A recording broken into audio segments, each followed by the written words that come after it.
दोस्तों, स्वागत है आपका हमारे चैनल दी यूनिक वर्ल्ड में। अकबर का इंसाफ और बीरबल की अनोखी बुद्धिमानी। दोस्तों, बादशाह अकबर और बीरबल की कहानियां उनकी चतुराई, बुद्धिमानी और न्यायप्रियता के लिए जानी जाती हैं। लेकिन एक बार एक ऐसा मामला दरबार में आया जिसने अकबर को भी असमंजस में डाल दिया। यह कहानी केवल एक राजा और उसके मंत्री की नहीं, बल्कि सच्चे न्याय और ईमानदारी की भी है। दोस्तों, एक दिन बादशाह अकबर अपने दरबार में बैठे थे कि अचानक दो व्यक्ति उनके सामने पेश किए गए। दोनों की आंखों में गुस्सा और नाराजगी थी। पहला व्यक्ति, जिसका नाम रामदास था, गरीब लेकिन मेहनती कुम्हार था। उसके साथ एक धनवान व्यापारी नामक जगन्नाथ खड़ा था, जो शहर में अपनी चालाकी और धोखेबाजी के लिए कुख्यात था। अकबर ने पूछा, क्या मामला है? रामदास ने गहरी सांस ली और बोला, जहांपनाह, मैं एक ईमानदार कुम्हार हूं और मेरी रोजी रोटी मिट्टी के बर्तन बनाने से चलती है। कुछ दिन पहले मैंने अपने जीवन की सबसे बेहतरीन मटकी बनाई थी। यह इतनी सुंदर और अनोखी थी कि जिसने भी इसे देखा वह दंग रह गया। परंतु इस व्यापारी ने मेरी मटकी को अपने नाम करने का दावा कर दिया है। अकबर ने जगन्नाथ की ओर देखा और पूछा, क्या यह सच है? जगन्नाथ ने गर्व से कहा, जी हाँ, यह मटकी मेरी है। मैंने इसे खुद बनवाया और यह मेरी संपत्ति है। अकबर ने दोनों को देखा और बोले, अगर तुम दोनों इस मटकी पर अपना दावा करते हो तो हमें इसका हल निकालना होगा। अकबर ने तुरंत बीरबल को बुलवाया और उनसे इस समस्या का समाधान निकालने के लिए कहा। बीरबल कुछ देर तक सोचते रहे और फिर मुस्कुराकर बोले, यह तो बहुत सरल है जहांपना। मुझे एक मौका दें, मैं तुरंत सच का पता लगा लूंगा। बीरबल ने एक सैनिक को आदेश दिया, मटकी को बीच में रख दो। फिर उन्होंने दोनों व्यक्तियों को देखा और कहा, अब आप दोनों को इस मटकी की परीक्षा देनी होगी। यदि यह सच में तुम्हारी है तो तुम्हें इसे अपने हाथों से तोड़ने में कोई दुख नहीं होगा। रामदास और जगन्नाथ दोनों ने बीरबल की ओर चौंक कर देखा। जगन्नाथ ने ठहाका लगाते हुए कहा, कोई समस्या नहीं, मैं इसे तोड़ सकता हूं। आखिर यह मेरी ही मटकी है। यह कहकर उसने बिना किसी हिचकिचाहट के मटकी को उठाया और जमीन पर पटक दिया। मटकी चकनाचूर हो गई। रामदास की आंखों में आंसू आ गए। वह जमीन पर बैठ गया और टूटी हुई मटकी के टुकड़ों को देखने लगा। वह बोला, हे भगवान, मैंने कितनी मेहनत से इसे बनाया था, लेकिन अब यह बिखर गई। बीरबल ने अकबर की ओर देखा और मुस्कुराए। जहांपनाह, अब आप स्वयं देख सकते हैं कि असली मालिक कौन था। अकबर ने सिर हिलाया और बोले, बीरबल, कृपया समझाओ। बीरबल ने कहा, जिस व्यक्ति ने इस मटकी को बनाया था वह इसे टूटते नहीं देख सकता। वह इसे संजोकर रखना चाहता है क्योंकि इसमें उसकी मेहनत, समय और लगाव लगा हुआ है।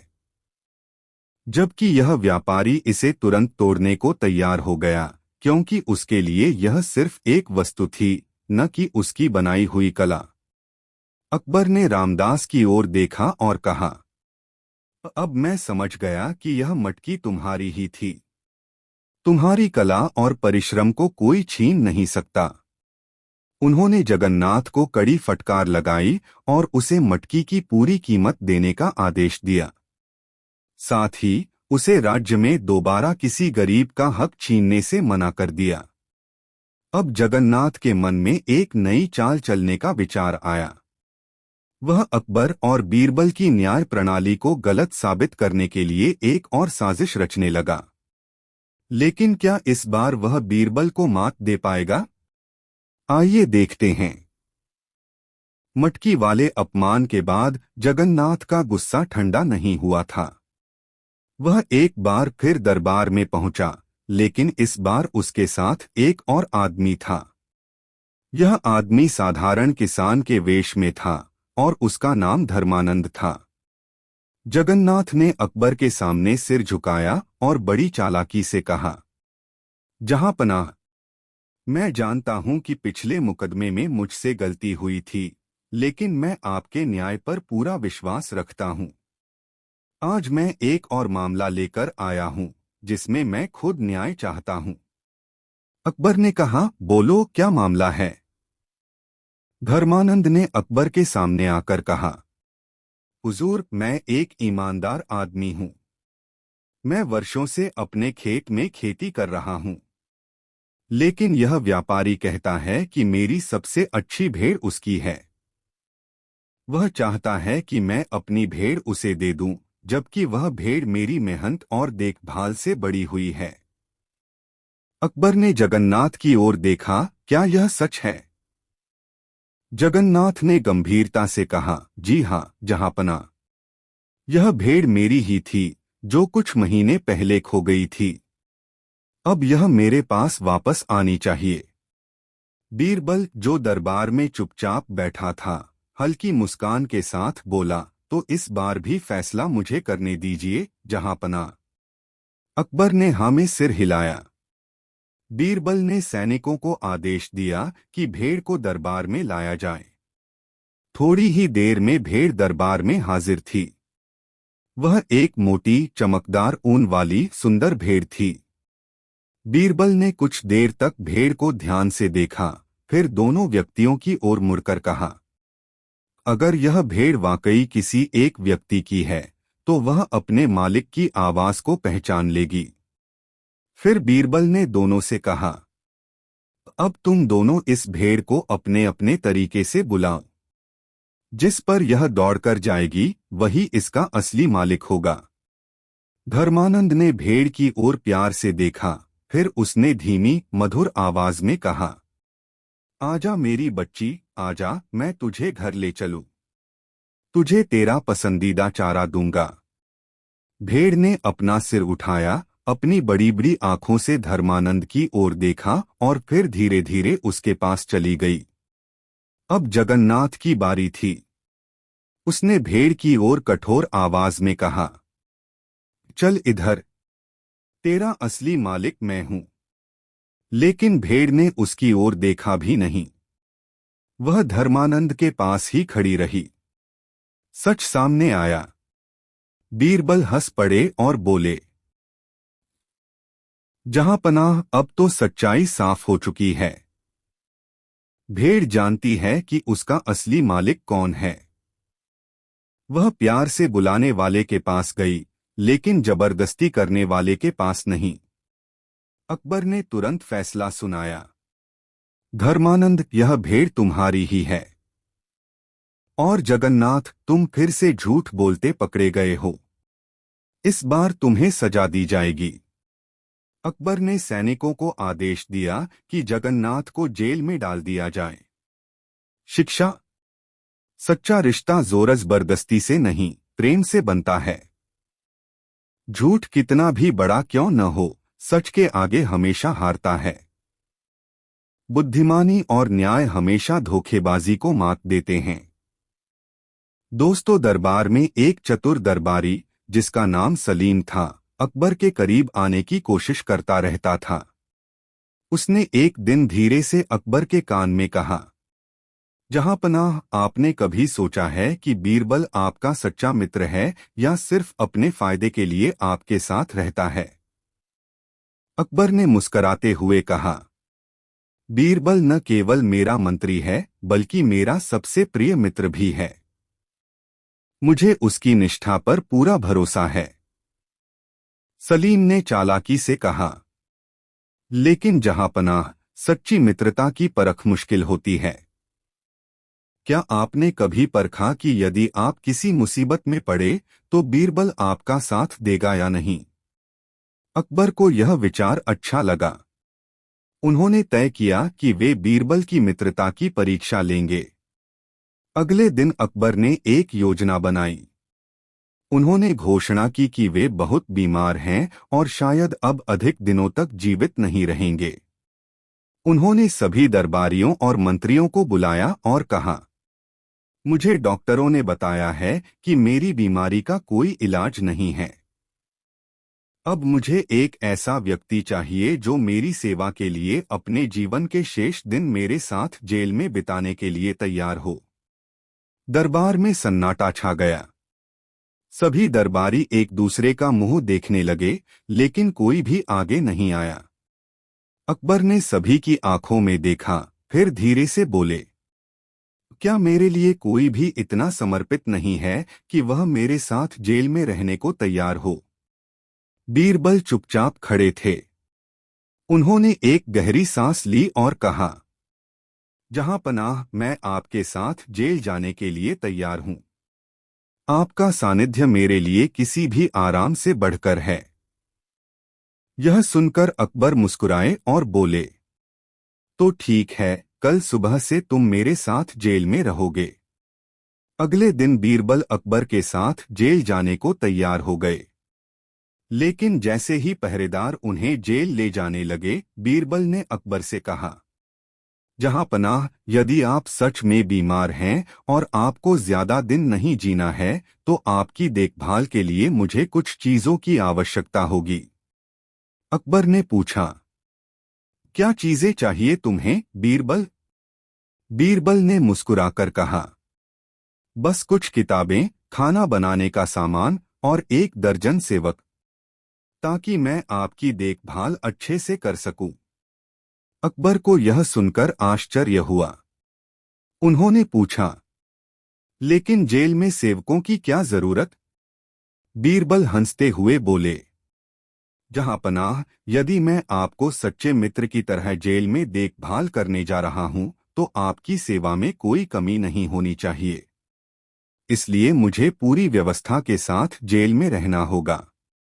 यह सुनकर अकबर जोर जोर से हंस पड़े।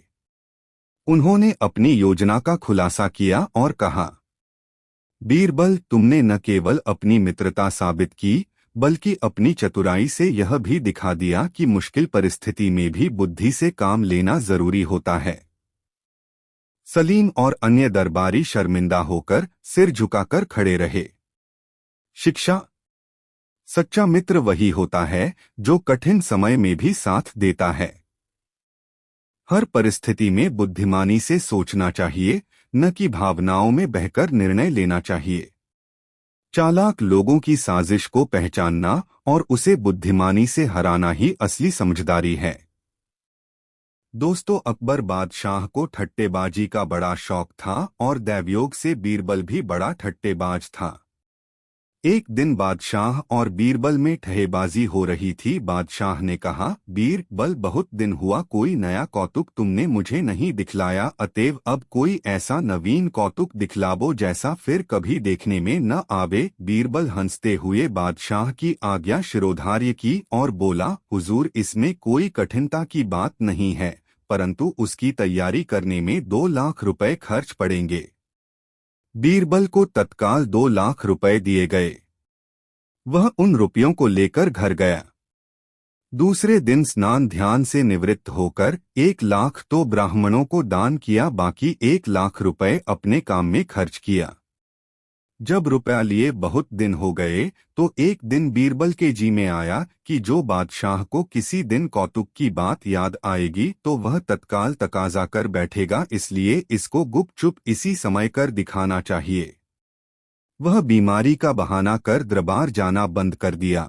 धीरे धीरे बीरबल के बीमारी की बात बादशाह के कानों तक पहुंची। वह घबराकर इलाज के लिए बड़े बड़े हकीम और वैद्यों को उसके पास भेजा, पर उसकी बीमारी घटने के बजाय दिनों दिन बढ़ती ही गई। यह समाचार सुन बादशाह एक दिन स्वयं बीरबल से मिलने गया। बादशाह को देखकर बीरबल रोने लगा और बोला, पृथ्वीनाथ, अब मेरो जिंदगी का अंतिम दिन है, इस बीमारी से मैं बच नहीं सकता। बीरबल के असाधारण बीमारी से बादशाह को बड़ा खेद हुआ और वह बीरबल को तसल्ली देता हुआ बोला, बीरबल, तुम जानते ही हो कि मैं तुम्हें कितना प्यार करता हूँ, तुम्हारे बिना मेरा एक क्षण भी सुखपूर्वक नहीं बीत सकता। खुदा करे ऐसा न हो, नहीं तो तुम्हारी मौत से बढ़कर मेरी मौत होगी। बीरबल ने उत्तर दिया, गरीब परवर, विधि के विधान में कोई उलट फेर नहीं कर सकता। समय आने पर किसी की चाहे कितनी ही प्यारी वस्तु क्यों न हो, हाथ से निकल जाती है। आपसे यह मेरी अंतिम प्रार्थना है कि मेर पोछे कृपा कर मेरे कुटुंब का पालन करते रहिएगा। आपके अतिरिक्त कोई उनको सहारा देने वाला नहीं है। आह आह, मेरा जी बहुत घबरा रहा है। इस प्रकार ढोंग रचकर बीरबल अपने तई को ऐसा बनाया मानो कोई सचमुच असाधारण बीमार हो। बादशाह बोला, तुम किसी प्रकार की चिंता न करो, मैं तुम्हारे बाल बच्चों का अच्छी तरह पालन करता रहूंगा। इसके बाद बादशाह वहां से विदा हो अपने महल को चला गया। इधर जब रात्रि आई तो बीरबल के घर से रोने की आवाज आने लगी। लोगों के कानों कान पहुंचा। बीरबल के मृत्यु का समाचार क्रमशः खबर पाकर बीरबल के जाति विरादी के लोग एकत्रित हुए। सर्वसम्मति से उरद का एक पुतला बनाकर उसके साथ कुछ रिश्ते के लोग स्मशान पहुंचे और उसे चिता पर विधिवत रखकर उसमें आंख लगा दी। इधर बीरबल तहखाने की एक कोठरी में छिप रहा और अपने घर के लोगों से सख्त मनाही कर दी कि उसके छिपने का हाल किसी पर विदित न हो। जब बीरबल के मृत्यु का समाचार बादशाह के पास पहुंचा तो वह अपने प्यारे दीवान की मृत्यु पर शोक करने लगा, परंतु अन्य मुसलमान अमीर उमराव बीरबल की मृत्यु से बड़े प्रसन्न हुए और इस खुशी में फकीरों को मिठाई खिलाई। हिंद प्रजा अनाथ सी होकर चारों तरफ शोक मनाने लगी। लोगों ने कई दिनों तक अपना दो कार्यक्रम बंद रखा। हर तरफ से बीरबल की मृत्यु का समाचार आने लगा। बादशाह ने बीरबल के बालकों को उसकी किया करने के लिए काफी सहायता दी। कुछ दिनों तक अकबर बिना दीवान के ही सभासदों की सहायता से राजकीय कार्यों को निपटाता रहा, परंतु जब प्रजावर्ग और बादशाह दोनों को क्रमशः बीरबल विस्मरण हो गया तो सभासदों की सम्मति से एक मुसलमान को अपना दीवान बनाया। नए दीवान की अंधाधुंधी से प्रजा वर्ग में बड़ा क्षोभ उत्पन्न हुआ और चारों तरफ से त्राहि की ध्वनि सुन पड़ने लगी। अपनी मृत्यु के एक वर्ष पश्चात बीरबल अपने कार्य साधन के लिए तत्पर हुआ और अपने पुत्र को 1,00,000 रुपया देकर बोला, तुम यहाँ से 2 मील दूर किसी पहाड़ी पर एक बड़ा भव्य महल तैयार कराओ। महल ऐसा हो कि उसकी लपट चमक कई मीलों तक पहुँचे। यह काम बड़े गुप्त रूप से करना है, अतएव महल का पूर्णतया निर्माण एक ही रात में होना चाहिए। बीरबल का पुत्र बड़ा समझदार था। पिता के आदेश पर पहले महल में लगने वाली वस्तुओं को बड़ी सावधानी से संग्रह किया। जब उसे भली भांति संतोष हो गया कि अब सामान के अभाव में महल बनने का कोई काम न रुकेगा, तो वह गुप्त रीति से बहुत से कारीगरों को नियुक्त कर एक रात में हल्ला बोल दिया और कारीगरों को भली भांति ताकीद कर दी कि महल बनने का काम बड़ी गुप्त रीति से किया जाए और महल एक ही रात में बनकर तैयार हो। महल रातों रात बनकर तैयार हो गया। कारीगरों ने भली भांति दस्तकारी दिखलाई। लकड़ी पर इस सफाई से रोगन किया कि कोई भी देखकर नहीं कह सकता था कि वह लकड़ी का बना है। स्थान स्थान पर शीशों को ऐसी खूबी से जड़ दिया कि उसकी चमक कोसों तक फैलती थी। तब बीरबल खूब साफ सुथरे वस्त्रों से सुसज्जित होकर उस नए महल में आबाद हुआ। सबेरा होते ही वह बड़े ठाट बाट से सजकर नगर में पहुंचा। 1 वर्ष का विश्राम पाकर बीरबल खूब तगड़ा हो गया था। अच्छी सेवा होने से उसके शरीर के अंग प्रत्यंग खिल गए थे। नगर में जाते समय उसे देखकर किसी को बीरबल होने का भ्रम न हुआ। इस प्रकार देखता भालता राजदरबार में जा पहुंचा। एक लब्ध प्रतिष्ठ आगंतुक को देखकर सभासदगण एकटक उसी की तरफ देखने लगे। सभा का काम बंद हो गया, परंतु किसी ने उसको छेड़ा नहीं। अंत में कुछ देर बाद बादशाह ने पूछा, आप कौन हैं? कहाँ से आए हैं और यहाँ आने का क्या प्रयोजन है? बादशाह के ऐसे अपरिचितों से प्रश्नों को सुनकर बीरबल बोला, गरीब परवर, मैं आपका पुराना दीवान बीरबल हूँ। बादशाह भौंचक सा हो गया और रुखाई से बोला, अय बीरबल, तू तो मर गया था न, फिर सजीव कैसे लौटा? बीरबल ने उत्तर दिया, हुजूर, मैं मर तो गया था, परंतु जब स्वर्ग लोक को गया तो इंद्र मुझ पर प्रसन्न होकर मुझे अपना मंत्री बना लिया। तब से मेरा दिन बड़ा सुखपूर्वक बीतता है। मेरी सेवा के लिए अप्सराएं नियुक्त हुई हैं। सर्वदा खाने को उत्तमोत्तम पदार्थ और पान करने के लिए अमृत प्रस्तुत रहता है। बीरबल की ऐसी बातें सुन बादशाह ने पूछा, तो ऐसे आनंद उपभोग को छोड़कर तुम्हारा यहाँ आना कैसे हुआ? बीरबल ने बड़ी विनम्रता से उत्तर दिया, पृथ्वीनाथ, आप हमारे पुराने अन्नदाता हैं। यह स्मरण कर इंद्र से मोहलत लेकर आपसे मिलने आया हूँ। आपके किए हुए उपकार मेरे हृदयपट पर अंकित हैं, इसीलिए आपके निमित्त स्वर्गलोक से एक उत्तम महल और एक परी साथ लाया हूँ। उपरोक्त दोनों चीजें यहाँ से थोड़ी दूर एक पहाड़ी पर छोड़ आया हूँ। यदि आप वहां तक चलने का कष्ट करें तो मैं उन्हें आपको दिखला दूं। बादशाह के 4 प्रश्न। दोस्तों, एक दिन जबकि कड़ाके की सर्दी पड़ रही थी, बादशाह बीरबल के साथ अपने बाग में टहलते हुए धूप खा रहे थे। उनके मन में अचानक एक तरंग उठी और उसके निराकरण के लिए बीरबल को मध्यस्थ बनाकर पूछे है, कौन बोलने को चाहे और कौन चाहे है चुप? कौन चाहे है बरसना, कौन चाहे है धूप? इतना कहने के साथ ही बादशाह बीरबल को धमकाकर बोले, यदि आज के चारों सवालों का समुचित उत्तर न दे सकोगे तो जान से मारे जाओगे। बीरबल को बादशाह का कथन सुनकर बड़ी करुणा आई, क्योंकि बादशाह सचमुच उसकी जान मारने को उतारू हो गए थे। दूसरे करुणा इसलिए आई कि इतने छोटे से प्रश्न के लिए बादशाह इतना उग्र रूप क्यों धारण करते हैं। इसका उत्तर तो एक बुद्धिमान लड़का भी समझकर दे सकता है। खैर, इस समय तो अपनी जान बचानी चाहिए। ऐसा विचार कर वह बोला, मालो बरसन को चाहिए धोबी के मन धूप, साईं चाहे बोला चोर चाहे जू चुप। बादशाह को बीरबल का यह युक्तिसंगत दोहा बहुत भला मालूम हुआ, परंतु वह उससे और भी सरलार्थ चाहते थे, इसलिए फिर बोले, बीरबल, आपका यह दोहा काटने लायक नहीं है, फिर भी मुझे इससे पूरा संतोष नहीं हुआ। इसलिए कोई दूसरी विधि से और स्पष्ट कर मुझे समझावो। बीरबल ने कहा, बहुत अच्छा, और यह दूसरा दोहा रचकर पढ़ सुनाया। अति का भला न बोलना, अति की भली न धूप। अति का भला न बरसना, अति की भली न धूप। फिर भी बादशाह संतुष्ट नहीं हुए। उन्होंने बीरबल से दूसरा उत्तर मांगा। तब बीरबल बोला, हे पृथ्वीनाथ, सबका मूलमंत्र यह है कि अपनों अपनी सभी चाहते हैं। मैं इस संबंध का एक दास्तान आपको सुनाता हूँ, शायद उससे आप संतुष्ट हो जाएं। एक गरीब बाप के 2 लड़कियां थीं। उसने उनमें से एक को तो बागवान के घर ब्याहा और दूसरी को कुम्हार से। जब कुछ दिनों के बाद उनसे मिलने गया तो पहले बागवान के घर गया। वहां पहुंचकर कुशल प्रश्न के पश्चात अपनी कन्या का चेहरा उतरा हुआ देखकर उसके सोच का कारण पूछा।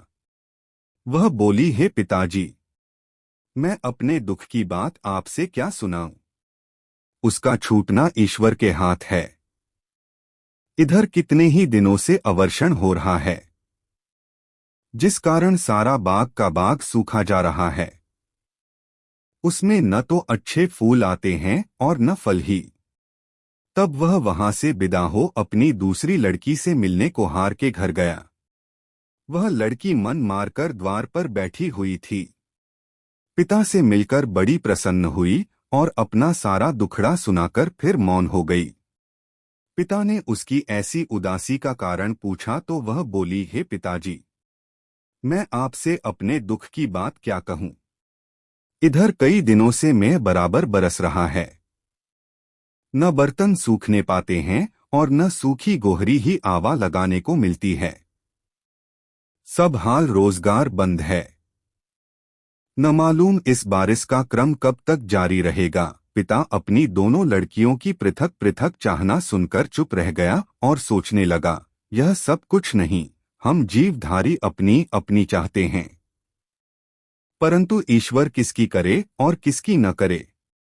वह जो कुछ करता है सब भला ही करता है। इस दृष्टांत को सुनाकर बीरबल ने कहा, पृथ्वीनाथ, यूं तो पेशे के अनुसार सबकी चाहना अलग अलग होती है, परंतु आपके प्रश्नों का वही ठीक उत्तर है जो मैंने पहले दोनों दोहों में आपको सुनाया है। बादशाह बीरबल के उत्तर से बहुत संतुष्ट हुए। दोस्तों, कहानी कैसी लगी कमेंट में जरूर बताएं। दोस्तों, दिल्ली नगर में एक महाकंजूस धनवान रहता था। एक दिन एक कवि अपनी कविता बनाकर उसके पास ले गया। कवि का अभिप्राय था उस धनाढ्य को प्रसन्न कर उससे कुछ धन उपार्जन करना, परंतु उसकी सूरत देखते ही सुमड़े का मन पलदा खा गया। उसने अपने मन में कहा, यह कवि मुझे अपनी कविता सुनाकर मुझसे धन ठगने आया है, परंतु इसने मुझे पहचानने में बड़ी भूल की है। अच्छी बात है, जिस तरह यह कविता से मुझे प्रसन्न करना चाहता है, उसी भांति मैं भी अपनी मीठी दो बातों से इसे प्रसन्न कर कोरा लौटाऊंगा। ऐसी युक्ति सोचकर वह धनाढ्य बोला, कविवर, आपकी कविता तो बड़ी ही उत्कृष्ट है। इसका शब्दालंकार और अनुप्रास का जमक बड़ा ही उत्तम है। मैं अपनी जबान से अधिक क्या कहूँ, इसकी जहाँ तक विशेषता दिखलाई जाए सब थोड़ी है। कृपा कर आप दूसरे दिन फिर मुझसे मिलिएगा, मैं आपको प्रसन्न कर दूंगा। उसके ऐसे प्रशंसनीय वाक्यों को सुनकर कवि फूला न समाया और तत्क्षण वहां से विदा हुआ। दूसरे दिन ठीक उसी समय कवि धनाढ्य के पास गया। चाक छिपाने के लिए धनाढ्य उसे देखकर अपनी गर्दन टेढ़ी कर ली। वह घंटों उससे पुरस्कार पाने की प्रतीक्षा में बैठा रहा। अंत में कोई अर्थ न निकलते देख सेठ के आगे जा खड़ा हुआ। सेठ ने पूछा, तुम कहाँ के रहने वाले हो और मेरे यहाँ क्यों आए हो? सेठ ने इस रुखाई से बात किया मानो उसकी उस कवि से कभी का परिचय ही नहीं था।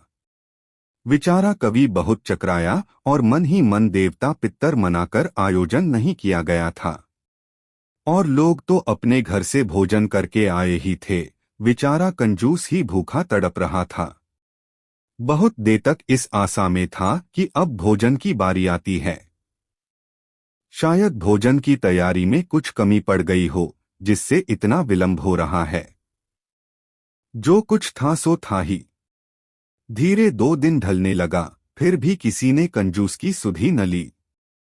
तब वह बोला, क्यों भाई, अब भोजन में कितनी देर है, शीघ्रता करो।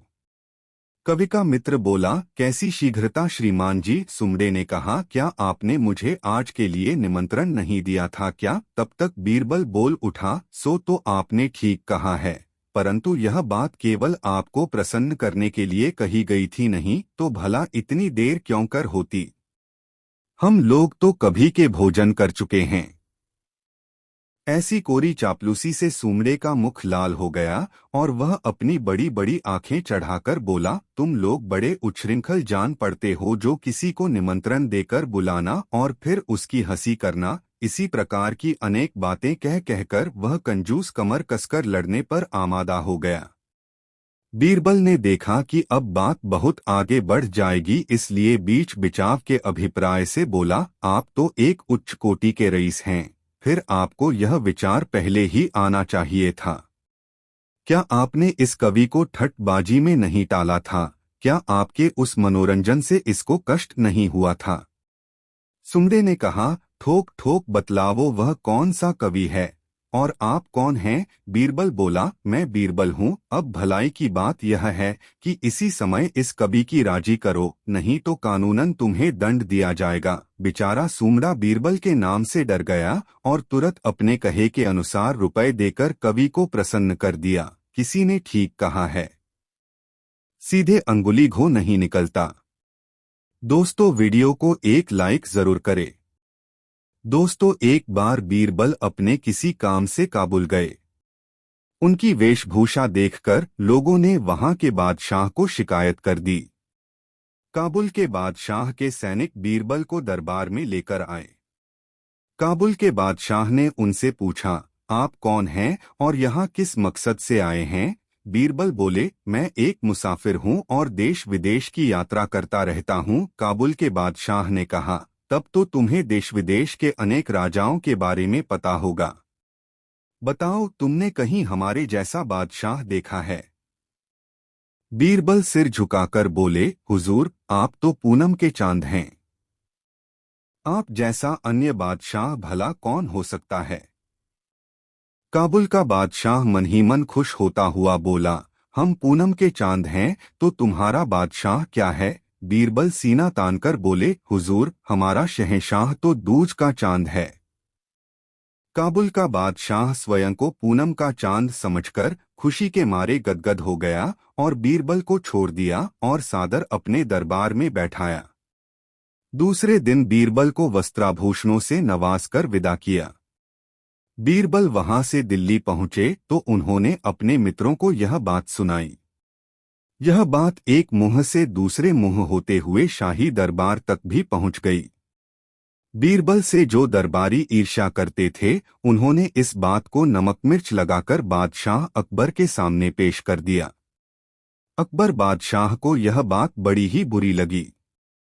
अगले दिन बीरबल दरबार में पधारे तो शहंशाह ने बीरबल से कहा, बीरबल, हम क्या सुन रहे हैं? तुम काबुल गए थे। बताओ, तुमने वहां के सुल्तान से क्या कहा है? बीरबल ने बादशाह सलामत को वहां की सारी बातें कह सुनाई। अकबर बादशाह नाराज होते हुए बोले, बीरबल, काबुल के बादशाह को पूनम के चांद की तरह बड़ा और हमें दूज के चांद की तरह छोटा बताकर तुमने हमारी बेइज्जती नहीं की है। बीरबल सहज भाव से ही बोले, बादशाह सलामत, आप यह क्या कह रहे हैं? मैंने तो वहां आपका गुणगान ही किया है। पूनम का चांद कितना ही बड़ा क्यों न हो, उसे कोई भी महत्व नहीं देता और वह तो अगले दिन से घटने लगता है। पल पल घटने वाली चीज तो हर धर्म में अशुभ, तुच्छ और त्याज्य मानी जाती है। दूज का चांद चाहे कितना भी छोटा हो, लेकिन हिंदू और मुसलमान दोनों ही बड़े आदर भाव के साथ उसका दर्शन करते हैं। मुस्लिम महीना दूज से ही शुरू होता है। हिंदू लोग दूज के चांद को शुभ मानकर उसी दिन शुभ कार्य की शुरुआत करते हैं। इन सबसे बड़ी बात यह है कि दूज का चांद दिन प्रतिदिन बढ़ता ही है।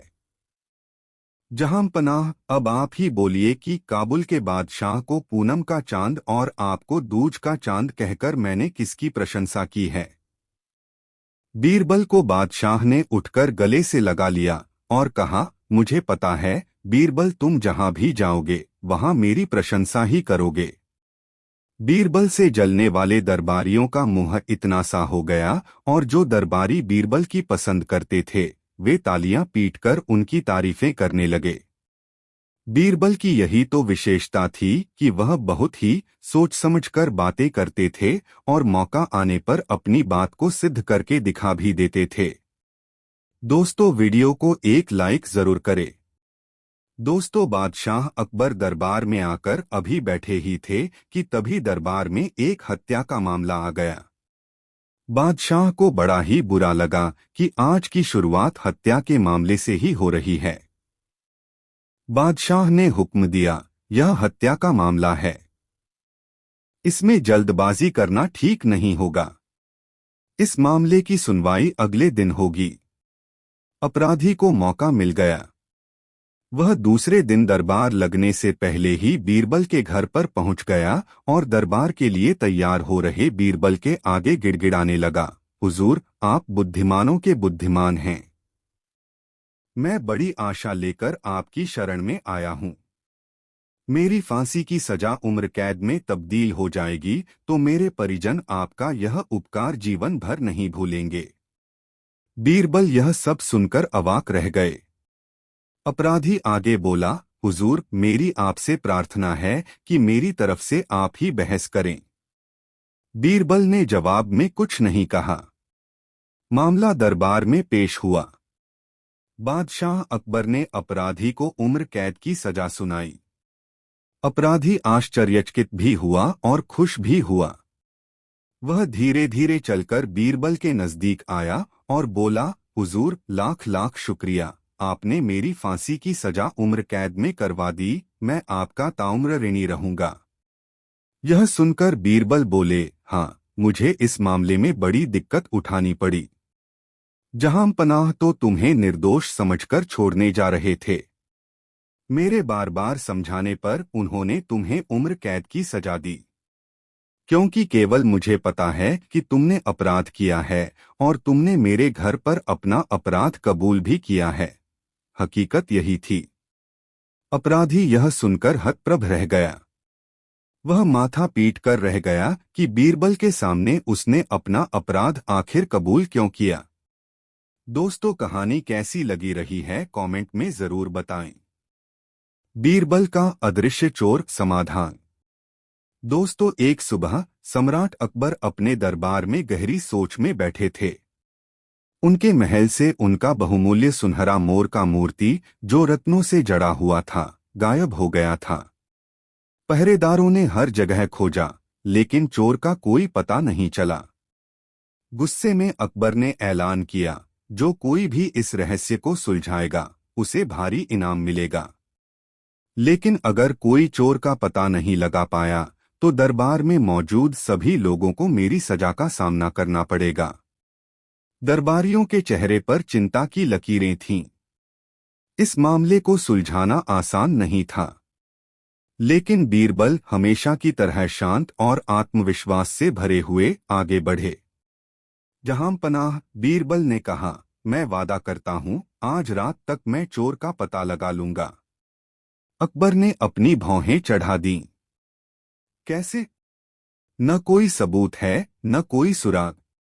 मुझ पर भरोसा कीजिए बादशाह, बीरबल ने एक हल्की मुस्कान के साथ जवाब दिया, मेरे पास एक पक्का तरीका है।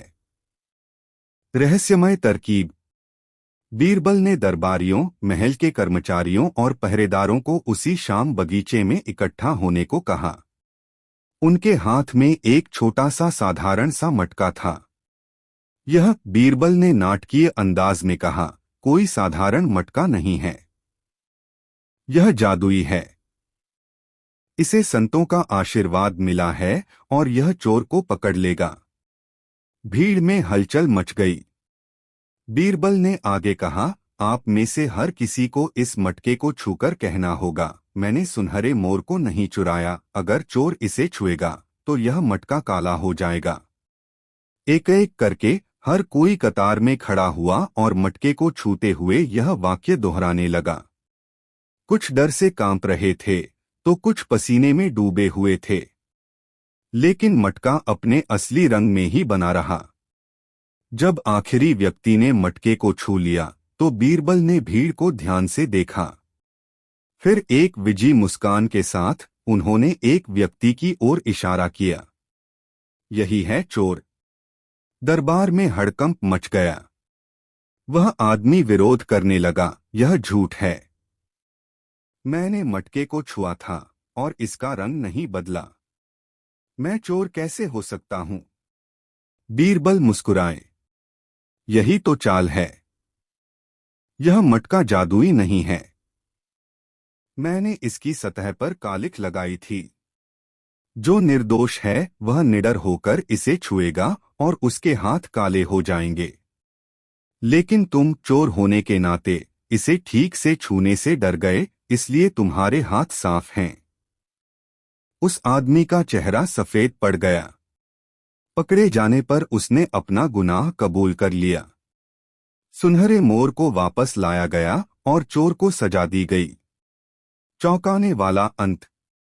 बीरबल की चतुराई से खुश होकर अकबर जोर जोर से हंसने लगे और बोले, बीरबल, तुमने फिर कमाल कर दिया।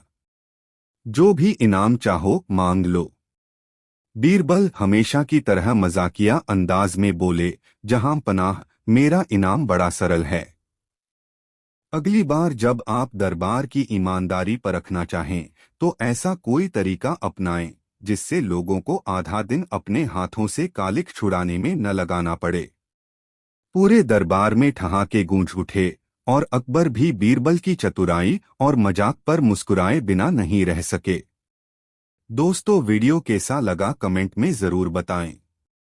दोस्तों, बीरबल बहुत तीक्ष्ण दिमाग के थे। कटहल का पेड़ की कहानी ये साबित करती है।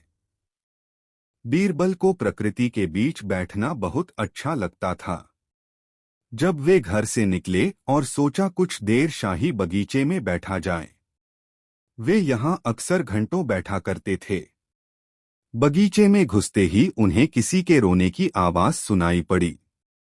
वो थोड़े हतप्रभ हुए कि इस शाही बाग में कोई क्यों रो रहा है। आवाज की दिशा में वो बढ़ते गए तो रोने की आवाज और तेज होती गई। उन्होंने देखा कटहल के पेड़ के पास मीर नामक माली रो रहा है। बीरबल को देखते वो और जोर जोर से रोने लगा। उसके कंधे पर हाथ रखते हुए बीरबल ने कहा, रो मत, क्या बात है, साफ साफ कहो। मीर ने सुबकते सुबकते कटहल के पेड़ की ओर इशारा किया। जड़ के पास खुदाई। कटहल के जड़ के पास जमीन खुदी थी। बीरबल कुछ समझ पाते मीर ने कहा, मैं लूट गया, बर्बाद हो गया। रोते हुए कहा, मेरी जीवन भर की कमाई चली गई। बीरबल ने कहा, आराम से मुझे समझाओ। मीर ने कहा कि उसने जीवन भर की कमाई 75 सोने के सिक्के मटके में करके यहीं कटहल के पेड़ के पास गाड़ा था। किसी ने निकाल लिया। मैंने इस पैसे को अपने बुढ़ापे के लिए बचा कर रखा था। अब बात बीरबल को समझ आई। बीरबल ने पूछा, यहाँ कौन कौन आता है? किसी ने तुम्हें यहाँ रखते तो नहीं देखा? घर पर न रख कर यहाँ क्यों रखा? माली ने कहा, बादशाह और उनका परिवार और कुछ मंत्री यहाँ आते हैं। यहाँ रखते तो किसी ने नहीं देखा। मैंने बहुत पहले रखा था। मैं अपना अधिकतर समय यहीं गुजारता हूँ, इसलिए ये आंखों के सामने रहेगा। अज्ञात चोर। पता नहीं किसने इसका पता लगाया और ले गया। मैं तो कहीं का नहीं रहा। बीरबल ने कहा, धीरज रखो और भरोसा रखो, चोर का पता लग जाएगा। घर जाने के बाद भी बीरबल का दिमाग कटहल के पेड़ के नीचे खुदाई करने वाले चोर का पता लगाने पर लगा था। अचानक दिमाग में बिजली कौंधी। कहा, कटहल के जड़ का इस्तेमाल औषधि में किया जाता है। कल पता लग जाएगा। बादशाह को बताना। सुबह सुबह बीरबल राज दरबार में पहुंच गए और बादशाह को सारी बात बता दिया। बादशाह से कहा, मुझे मंत्रियों से कुछ पूछने की अनुमति आप दें।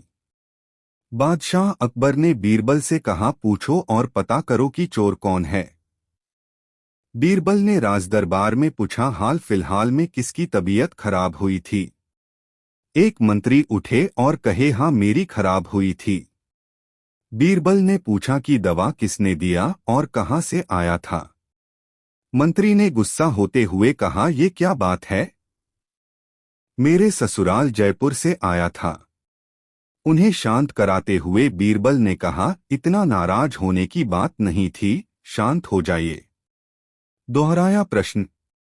फिर वही प्रश्न बीरबल ने दोहराया, किसकी तबीयत 2 से 3 दिन पहले खराब थी? एक दूसरे दरबारी ने सकुचाते हुए खड़े होकर कहा, मेरी तबीयत खराब थी। मुझे महीनों से कब्ज की शिकायत है। मैंने हकीम साहब से पिछले 2 से 3 दिन से इलाज कराया है। हकीम साहब दवा कहाँ से लाए? बीरबल ने पूछा। शाही बगीचे से कुछ औषधियां लाए थे। बीरबल ने कहा, हकीम साहब को पेश किया जाए। हकीम साहब राजदरबार में आए, सर झुकाकर बादशाह को सलाम किया। उसके बाद बीरबल की ओर मुड़े और सलाम किया। बीरबल ने पूछा, कब्ज की दवा भी देते हो क्या? मुझे थोड़ी परेशानी है। हकीम ने कहा, जी हुजूर, इलाज हो जाएगा। चोरी का पता चलना। बाकी औषधियां तो मिल जाएंगी, बस कटहल की जड़ के लिए शाही बाग जाना होगा। अब बीरबल ने अपना रुख कड़ा किया। हकीम से पूछा कि कटहल के पेड़ के नीचे से पैसे का मटका क्यों चुराया? सकपकाते हुए हकीम ने कहा, हुजूर, मुझे माफ किया जाए, बड़ी गलती हो गई। मुझे लोभ हो गया था। मैं औषधि के लिए कटहल के पेड़ का जड़ लाने गया था। जब वहां खुदाई किया तो मुझे मटका मिला जिसमें धन था। मेरी नीयत खराब हो गई थी। मैं सारा धन वापस कर दूंगा, मुझे माफ किया जाए। बीरबल ने मीर माली को बुलाने का आदेश दिया। माली आया। बीरबल ने कहा, तुम्हारा मटका मिल गया और उसमें रखा सोने का सिक्का भी। माली खुशी से रोने लगा। बीरबल का इंसाफ। बीरबल ने कहा, गलती माली की भी थी जो वहां धन छुपाया। इसलिए माली को 70 सिक्के दिए जाएं और 5 सिक्के हकीम को उसकी ईमानदारी के लिए दिए जाएं। सभा में बैठे सभी लोगों ने बीरबल के दिमाग की भूरी भूरी प्रशंसा की। दोस्तों, कहानी अच्छी लगी हो तो वीडियो को एक लाइक जरूर करें। अकबर और बीरबल की परीक्षा। दोस्तों, एक दिन अकबर ने बीरबल को दरबार में बुलाया और कहा, बीरबल, तुम्हारी बुद्धिमानी और चतुराई की सभी सराहना करते हैं, लेकिन क्या तुम सच में इतने बुद्धिमान हो? क्या तुम हर समस्या का हल ढूंढ सकते हो? बीरबल मुस्कुराए और कहा, जहांपनाह, आप मुझसे जो भी सवाल पूछेंगे मैं उसका जवाब देने की पूरी कोशिश करूंगा। अकबर ने सोचा कि आज बीरबल को एक चुनौती दी जाए ताकि यह देखा जा सके कि वह कितने बुद्धिमान हैं। वह एक चतुर सवाल करने के बारे में सोचने लगे। अकबर ने एक दिन बीरबल से कहा, बीरबल, मैं तुम्हें एक परीक्षा देना चाहता हूं। अगर तुम इसे पास कर सको तो मैं तुम्हें अपना राजकुमार बना दूंगा, और अगर तुम असफल हो तो तुम्हें दरबार से निकाल दिया जाएगा। बीरबल ने सोचा, यह तो कुछ कठिन होगा, लेकिन मैं इसे हल कर ही लूंगा। अकबर ने कहा, मुझे तुम्हारी परीक्षा के लिए एक साधारण सवाल पूछने की इच्छा है। तुमसे केवल यह पूछा जाएगा, किसी बर्तन में अगर पानी और रेत दोनों डाल दिए जाएं, तो वह बर्तन कैसा होगा? बीरबल चुपचाप सोचने लगे। कई मिनटों तक चुप्पी छाई रही। अकबर घबराए हुए थे। तुम इतने समय से सोच रहे हो, क्या जवाब नहीं मिला? बीरबल ने धीरे धीरे उत्तर दिया, जहांपनाह, जवाब बहुत साधारण है। पानी और रेत दोनों को मिला देने से बर्तन भर जाएगा। लेकिन क्या आप चाहते हैं कि बर्तन का आकार समझाया जाए? अकबर ने सोचा कि बीरबल ने शायद सवाल को हल कर लिया और कहा, ठीक है, अब दूसरा सवाल यह है, अगर एक व्यक्ति एक पेड़ के नीचे खड़ा हो तो वह पेड़ कितना लंबा होगा? बीरबल अब थोड़ा हंसे और फिर जवाब दिया, जहांपनाह, यह भी बहुत साधारण सवाल है। पेड़ की लंबाई पेड़ पर निर्भर करती है, न कि व्यक्ति के खड़े होने के स्थान पर। अकबर को समझ में आ गया कि बीरबल अब उनसे मजाक कर रहे हैं। वह थोड़े गुस्से में आ गए और कहा, यह कोई परीक्षा नहीं है, यह एक मजाक हो रहा है। तुम बहुत चालाक हो, बीरबल। लेकिन बीरबल ने बड़ी शांति से उत्तर दिया, जहांपनाह, कभी कभी सही सवाल का उत्तर देने के लिए हमें उन सवालों को सही दृष्टिकोण से देखना होता है। क्या आपने कभी सोचा है कि इन सवालों का असली मकसद क्या था? अकबर को अपनी गलती का एहसास हुआ और वह हंसी में मुस्कराए। बीरबल, तुम्हारी बुद्धिमानी का जवाब नहीं। बीरबल ने अकबर से कहा, जहांपनाह, परीक्षा का असली उद्देश्य यह था कि मैं आपकी तरह सवालों से नहीं, बल्कि उन सवालों के पीछे की सोच से जवाब दूं। और यही कारण है कि हम हमेशा समस्याओं को उनके सटीक दृष्टिकोण से देखते हैं। अकबर अब पूरी तरह से संतुष्ट हो गए और उन्होंने बीरबल से कहा, तुमने साबित कर दिया कि तुम्हारी बुद्धिमानी पर कोई शक नहीं कर सकता। तुम वही हो जो हमेशा मेरे साथ होना चाहिए। बीरबल मुस्कराए और अकबर की सराहना स्वीकार की। उन्होंने फिर कहा, जहांपनाह, किसी भी सवाल का जवाब समझदारी से देना ज्यादा महत्वपूर्ण होता है, बजाय इसके कि हम बिना सोचे समझे जवाब दें। अकबर ने बीरबल को और ज्यादा आदर दिया और उसे राजकुमार की उपाधि देने का वादा किया। नैतिक शिक्षा। सवालों का सही जवाब सिर्फ उन पर सीधे विचार करने से नहीं, बल्कि उनके पीछे की सोच और दृष्टिकोण से मिलता है। दोस्तों, वीडियो को एक लाइक जरूर करें। बीरबल और बादशाह की परीक्षा। दोस्तों, एक बार की बात है, अकबर ने अपने दरबार में एक बड़ी सभा बुलाई। वह चाह रहा था कि वह अपने दरबारियों की बुद्धिमानी और क्षमताओं का परीक्षण करें। सब लोग अपनी अपनी सोच और समझ का प्रदर्शन करना चाहते थे, लेकिन अकबर ने यह निर्णय लिया कि वह खुद इसका आयोजन करेंगे। अकबर ने दरबार में घोषणा की, आज हम एक परीक्षा लेंगे और जो सबसे अच्छा उत्तर देगा वही आज का विजेता होगा। यह परीक्षा कुछ इस तरह होगी, मैं एक सवाल पूछूंगा और जिसका उत्तर सबसे सही होगा वह पुरस्कार जीतेगा। सब लोग उत्साहित हो गए, लेकिन बीरबल थोड़े चुप थे। अकबर ने पहले सवाल पूछा, बताओ दुनिया का सबसे अच्छा रत्न कौन सा है? सब दरबारी सोचने लगे, लेकिन किसी को भी कोई सही उत्तर नहीं मिला। एक मंत्री ने कहा, सिंहावलोकन डायमंड, तो एक ने कहा पद्म पर्ल, फिर कोई और बोला माणिक रूबी, लेकिन अकबर को सभी जवाबों में कुछ कमी लगी। तब बीरबल ने हाथ उठाया और कहा, जहांपनाह, दुनिया का सबसे अच्छा रत्न वह है जो किसी के दिल में प्रेम और सम्मान लाए। अकबर ने बीरबल को सराहा और फिर दूसरा सवाल पूछा, अब बताओ सबसे बड़ी शक्ति कौन सी है? यह सवाल सुनते ही दरबारी फिर से उलझ गए। एक ने कहा, शक्ति धन में है, तो किसी ने कहा शक्ति युद्ध में है, लेकिन बीरबल ने बिना देर किए कहा, जहांपनाह, सबसे बड़ी शक्ति उस व्यक्ति की अंदर की शक्ति है जो अपने आत्मनियंत्रण को बनाए रखे। वह व्यक्ति सबसे अधिक शक्तिशाली है जो किसी भी मुश्किल स्थिति में अपने गुस्से और अहंकार को काबू कर सके। अकबर ने बीरबल की बात मानी और तीसरा सवाल पूछा, अब बताओ सबसे बड़ा खतरा क्या है? सभी दरबारी फिर से सोच में पड़ गए। एक ने कहा, बड़ा खतरा युद्ध है, दूसरे ने कहा बड़ा खतरा बीमारी है, लेकिन बीरबल ने कहा, जहांपनाह, सबसे बड़ा खतरा वह है जो इंसान के अंदर ही छिपा होता है, उसका अहंकार और घमंड। यह सबको नष्ट कर सकता है। अकबर ने बीरबल की बातों को सही माना और खुश होकर कहा, बीरबल, तुमने मेरी उम्मीद से कहीं बढ़कर जवाब दिए। मैं तुमसे बहुत खुश हूं और आज तुम्हारे जवाबों से एक नई शिक्षा भी मिली। लेकिन अकबर ने सोचा कि बीरबल के पास हमेशा सही उत्तर होते हैं, तो वह उसे एक कठिन चुनौती देना चाहते थे। अकबर ने मुस्कुराते हुए कहा, बीरबल, अब मैं तुमसे एक ऐसा सवाल पूछूंगा जिसका जवाब तुम नहीं दे सकोगे। बीरबल ने चुपचाप अकबर को देखा।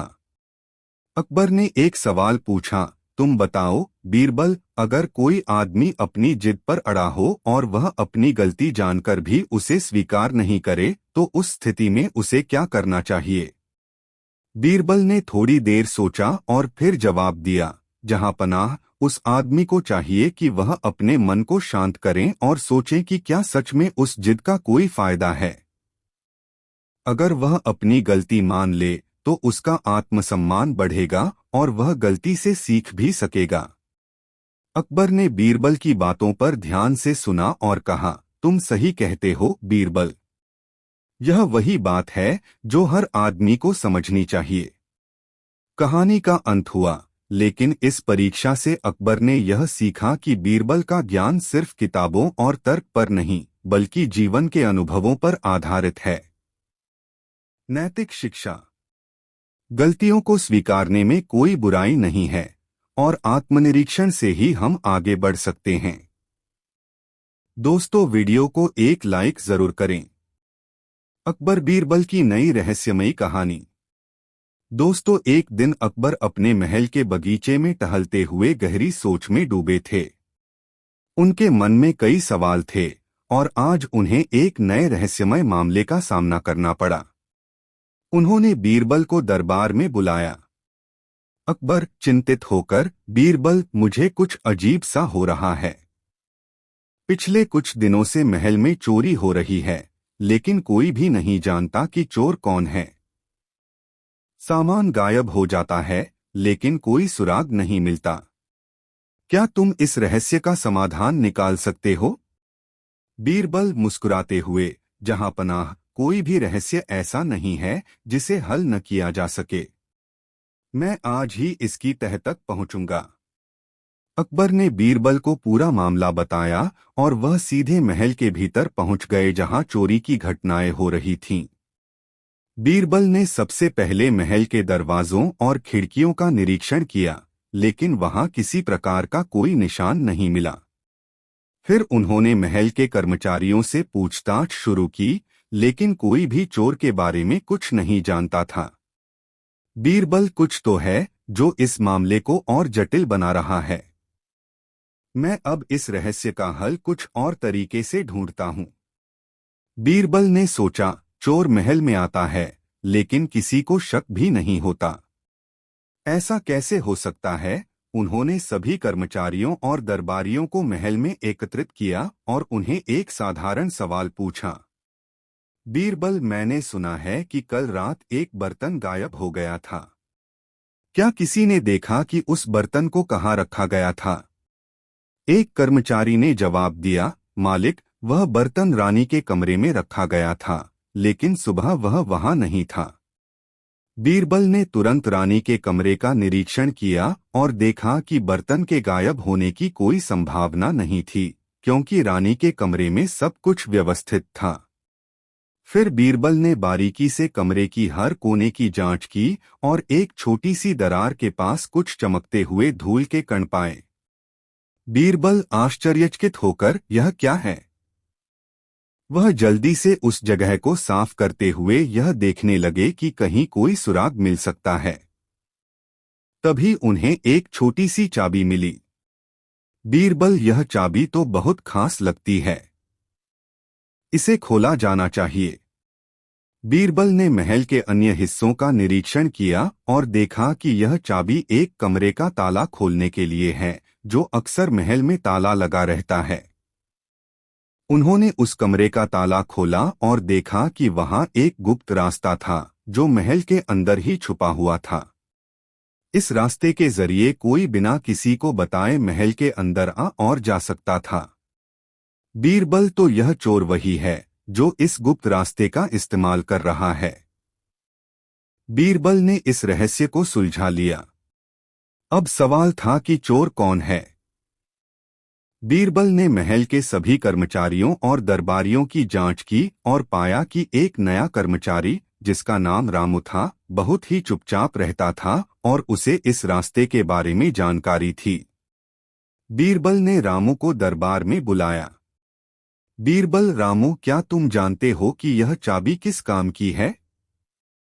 रामू घबराया, नहीं बीरबल जी, मैं कुछ नहीं जानता। बीरबल स्माइली के साथ, तुम जानते हो कि तुम नहीं बच सकते।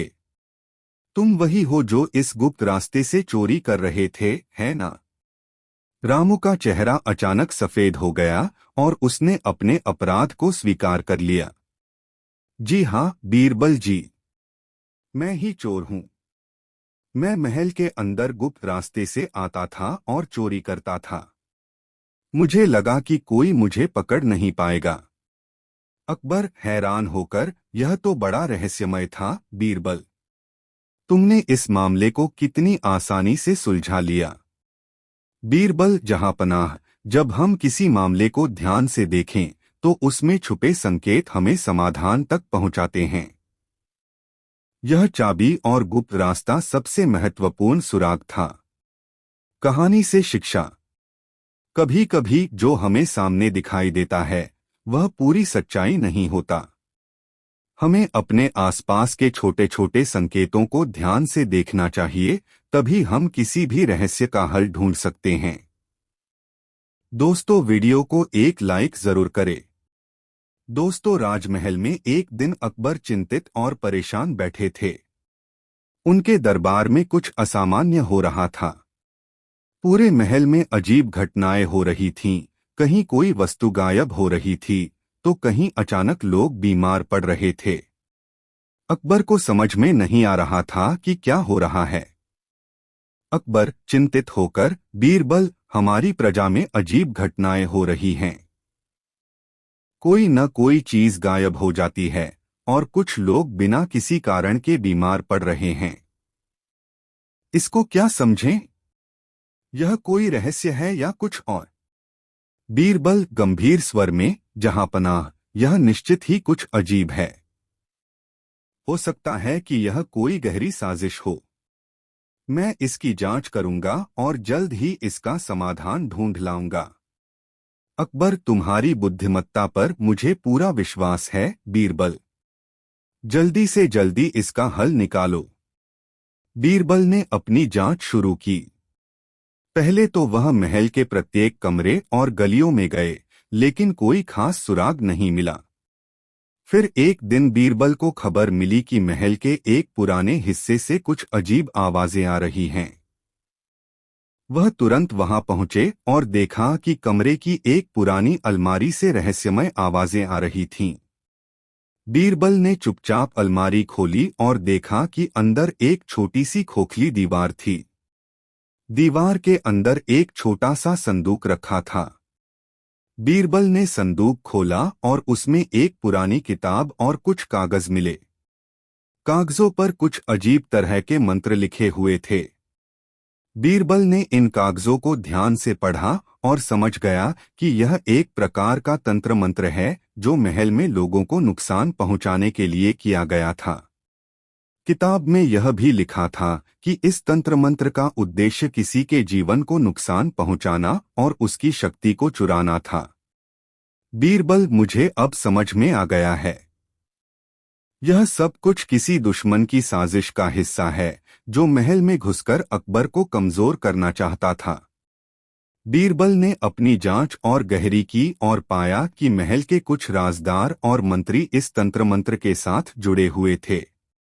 उन्होंने अकबर के स्वास्थ्य को प्रभावित करने और महल में दहशत फैलाने के लिए यह सब किया था। बीरबल ने उन लोगों को पकड़ लिया और अकबर के सामने पेश किया। अकबर, गुस्से में, तुम लोग इस महल के साथ धोखा कर रहे थे।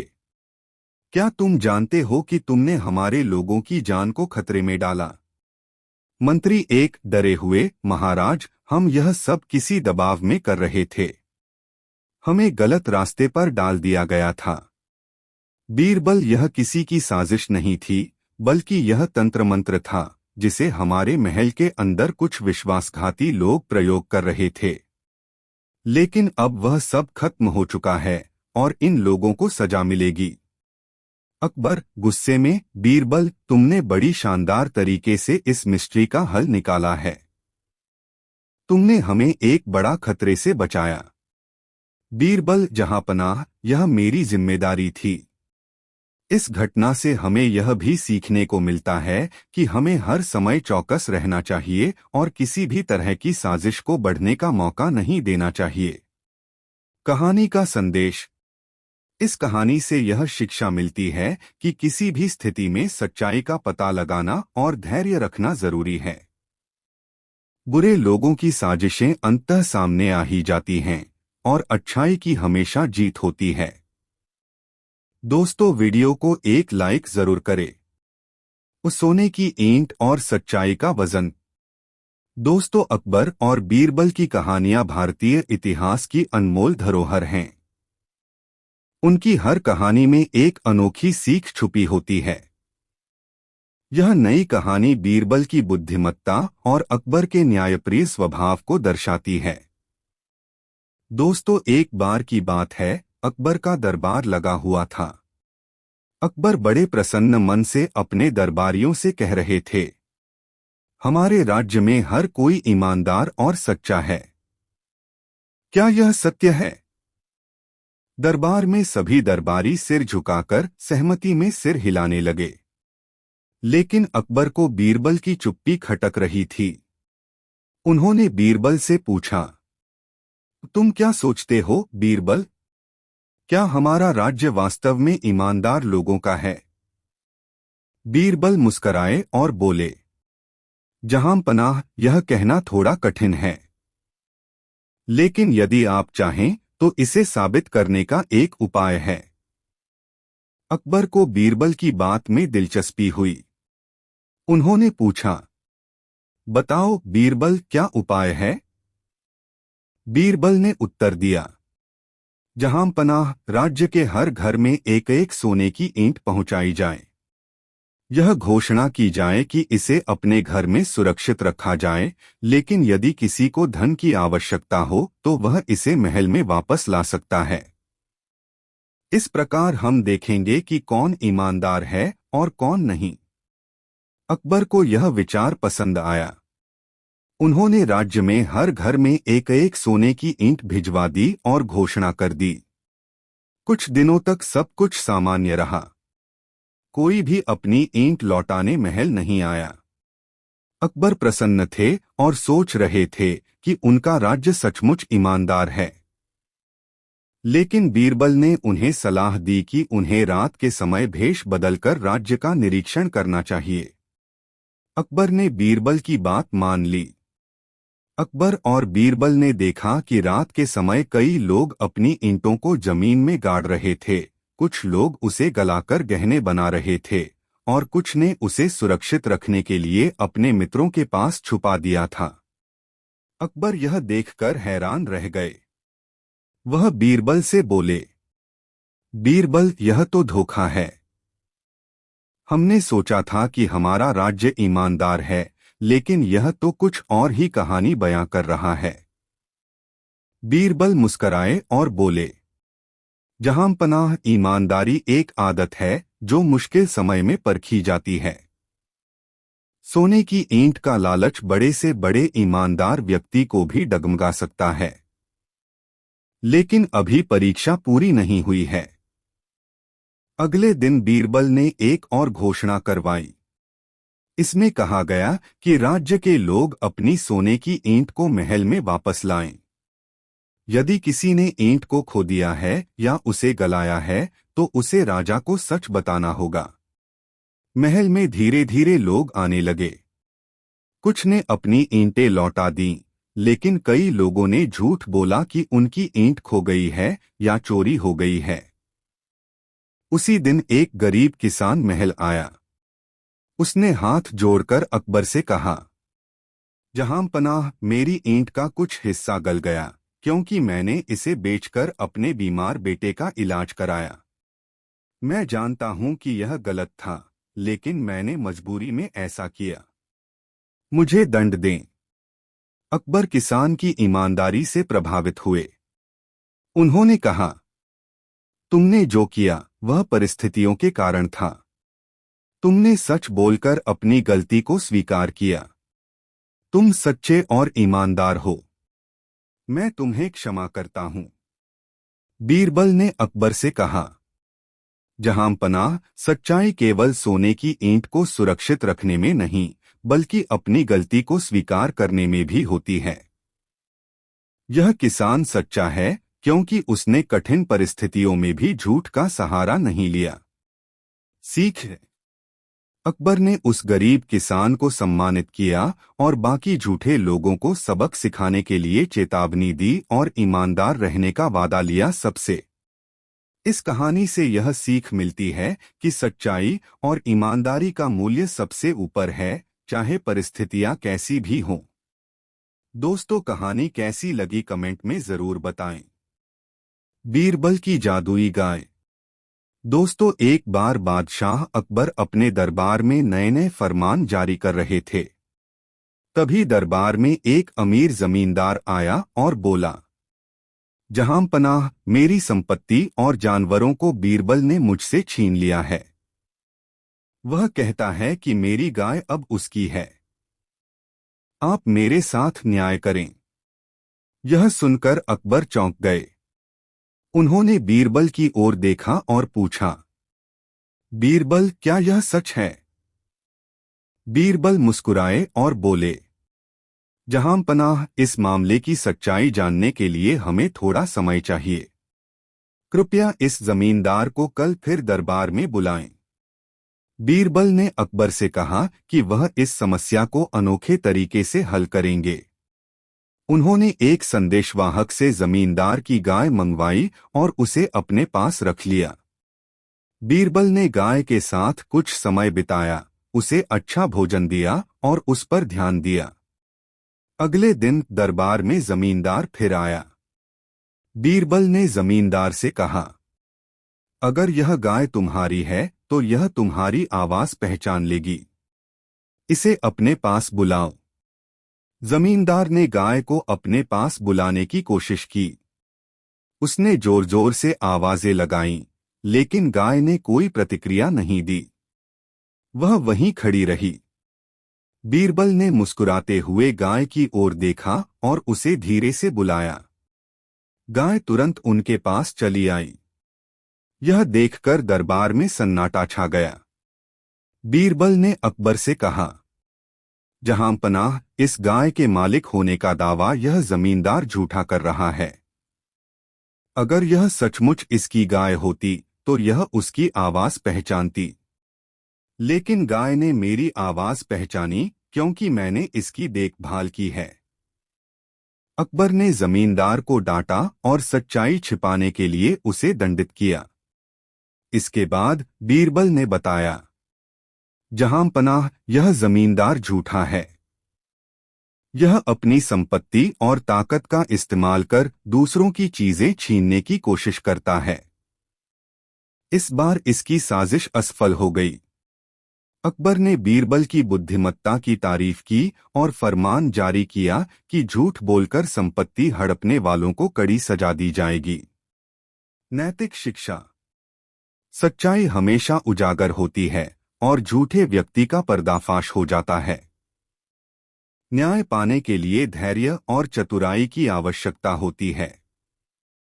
बीरबल और खोया हुआ राजकुमार। बादशाह अकबर का दरबार अपनी समृद्धि और न्यायप्रियता के लिए प्रसिद्ध था। एक दिन एक विदेशी राजा का संदेशवाहक दरबार में आया। वह बेहद घबराया हुआ था और बोला, जहां पनाह, हमारे राजा का इकलौता पुत्र राजकुमार अर्जुन अचानक गायब हो गया है। हमें शक है कि उसे अपहरण कर लिया गया है। हमारी सेना और जासूस हर जगह खोज रहे हैं, लेकिन कोई सुराग नहीं मिला। अकबर ने गहरी चिंता व्यक्त की और कहा, यह एक गंभीर मामला है। मैं अपने सबसे बुद्धिमान मंत्री बीरबल को इसे हल करने का जिम्मा देता हूं। बीरबल ने पहले संदेशवाहक से पूरी जानकारी ली। राजकुमार अर्जुन आखिरी बार अपने महल के बगीचे में देखा गया था। बगीचे में विदेशी व्यापारी आए हुए थे और उसके बाद से वह लापता हो गया। बीरबल ने विदेशी राजा के महल जाने का निर्णय लिया और वहां जाकर हर जगह ध्यान से जांच शुरू की। महल के बगीचे में घूमते हुए बीरबल को एक चिड़िया का पंख मिला। वह पंख किसी साधारण चिड़िया का नहीं था, बल्कि दुर्लभ पर्वतीय तोते का था। बीरबल ने तुरंत समझा कि यह मामला अपहरण का है और इसमें कोई व्यापारी शामिल हो सकता है। उन्होंने महल के सभी व्यापारियों को बुलवाया और कहा, जिस व्यापारी के पास इस तोते की जानकारी होगी वही अपहरणकर्ता हो सकता है। मुझे सच्चाई बताओ, अन्यथा कड़ा दंड मिलेगा।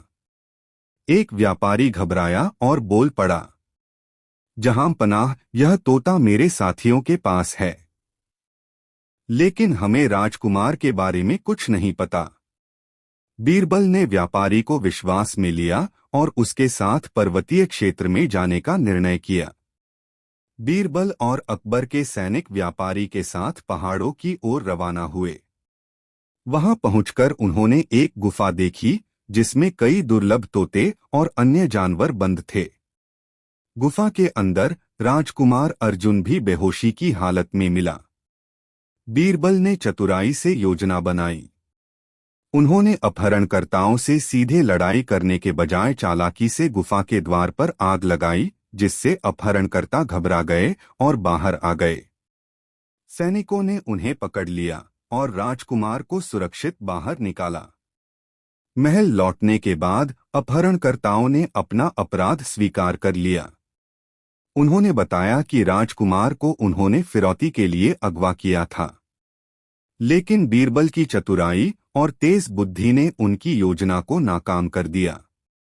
अकबर ने बीरबल की प्रशंसा की और कहा, बीरबल, तुम न केवल चतुर हो बल्कि तुम्हारी बहादुरी और न्यायप्रियता भी अद्वितीय है। आज तुमने न केवल एक जीवन बचाया बल्कि हमारी दोस्ती को और मजबूत किया। नैतिक शिक्षा। समस्या कितनी भी बड़ी क्यों न हो, बुद्धि, धैर्य और सही योजना से उसका समाधान अवश्य मिलता है। दोस्तों, वीडियो को एक लाइक जरूर करें। बीरबल की चतुराई। दोस्तों, यह कहानी एक समय की है जब अकबर के दरबार में बीरबल अपनी बुद्धिमानी और चतुराई के लिए प्रसिद्ध थे। एक दिन अकबर ने बीरबल को अपने दरबार में बुलाया और कहा, बीरबल, तुम हमेशा इतने बुद्धिमान रहते हो, लेकिन क्या तुम मुझे एक ऐसा काम करके दिखा सकते हो जिससे मैं तुम्हारी चतुराई को और अधिक पहचान सकूं? बीरबल ने मुस्कुराते हुए कहा, जहां पनाह, यदि आप मुझे एक मौका दें तो मैं एक ऐसा काम कर सकता हूं जो सभी को हैरान कर देगा। अकबर ने कहा, ठीक है, मैं तुम्हें एक मौका देता हूं। मैं चाहता हूं कि तुम मेरे सामने एक ऐसा चमत्कारी काम करो जिससे सभी दरबारी तुमसे प्रभावित हों। अकबर की बात सुनकर बीरबल ने सोचा, अब मुझे अकबर के सामने ऐसा काम करना है जिससे वह मुझे और अधिक सम्मान दे। वह अपने मन में कुछ विचार करने लगे। अगले दिन बीरबल ने अकबर से कहा, जहां पनाह, मैंने एक अद्भुत योजना बनाई है। मुझे आपके आदेश की आवश्यकता है। अकबर ने बीरबल से पूछा, क्या योजना है बीरबल? बीरबल ने कहा, मुझे आपके राज्य के सभी गांवों से एक एक वस्तु लानी है। इन वस्तुओं में एक विशेषता होगी जिसे मैं दिखाऊंगा। अकबर ने तुरंत बीरबल को यह कार्य सौंप दिया। बीरबल ने अपने सहायक को बुलाया और उसे एक विशेष यात्रा पर भेज दिया।